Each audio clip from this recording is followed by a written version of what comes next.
రాత్రి ముఖ్యమంత్రి గారు టెలికాన్ఫరెన్స్ తీసుకుని టెలికాన్ఫరెన్స్లో మన పంచకర్ల రమేష్, నేను, ఎలమంచిలి ఎమ్మెల్యే సుందర విజయ్ కుమార్, మన అనిత గారు హోంమంత్రి, అలా హెల్త్ సెక్రటరీ, జిల్లా కలెక్టర్లు, పోలీస్ యంత్రాంగం అందరూ కూడా మాట్లాడుకొని ఎవ్రీ 1 అవర్కు దీని మీద మానిటర్ చేస్తూనే ఉన్నాం. పేషెంట్లకు ఇప్పుడు జరిగిన దానికి ఎక్కడ కూడా ఇబ్బంది లేకుండా ప్రభుత్వం ఎంత చర్యలు తీసుకోవాలనో నిమిషానికి కూడా అబ్జర్వేషన్లు పెట్టారు. ముఖ్యమంత్రి గారు వస్తున్నారు, అందరినీ సందర్శించి ఆ ప్రాంతం కూడా సందర్శించి ఫర్దర్గా ఏమి దీని మీద చర్యలు తీసుకోవాలి, ఎలా సేఫ్టీ సెక్యూరిటీ తీసుకోవాలి, అసలు క్వార్టర్లీ సెక్యూరిటీ ఆడిట్ అని ఉంది, అది జరిగిందా లేదా, ఈ ఆఫీసర్లు ఏం చేస్తున్నారు, ఇవన్నీ కూడా రివ్యూ చేయడం జరుగుతుంది.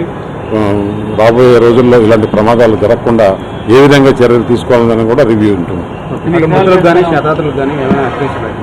అది ముఖ్యమంత్రి గారు వచ్చిన తర్వాత అందరితో ఆఫీసర్లతో మాట్లాడి యాజమాన్యంతో కూడా మాట్లాడి, యాజమాన్యం ఇంకా లైన్లోకి రాలేదు, ఓన్లీ స్టాఫ్ వాళ్ళ ఎంప్లాయీస్ మాత్రమే మారుతున్నారు, హెచ్ఆర్ఏ వాళ్ళు మారుతున్నారు. యాజమాన్యంతో కూడా మాట్లాడి వారికి అందరికీ కూడా తగు విధంగా న్యాయం చేయాలని మా అందరం.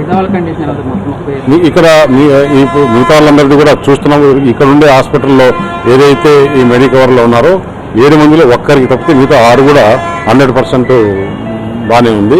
ఆ ఒక్కరిది కూడా కాన్షియస్లో ఉన్నాడు, మాట్లాడుతున్నాడు, అన్నీ చేస్తున్నాడు. డాక్టర్లు మాత్రం 50-50 అంటున్నారు, కానీ నాకైతే మాత్రం నమ్మకం అతను కూడా చేస్తుంది.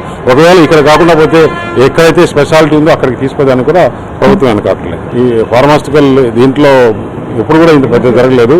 ఏ విధంగా జరిగిందనేది పూర్తి ఎంక్వైరీ చేస్తే కానీ బయటకు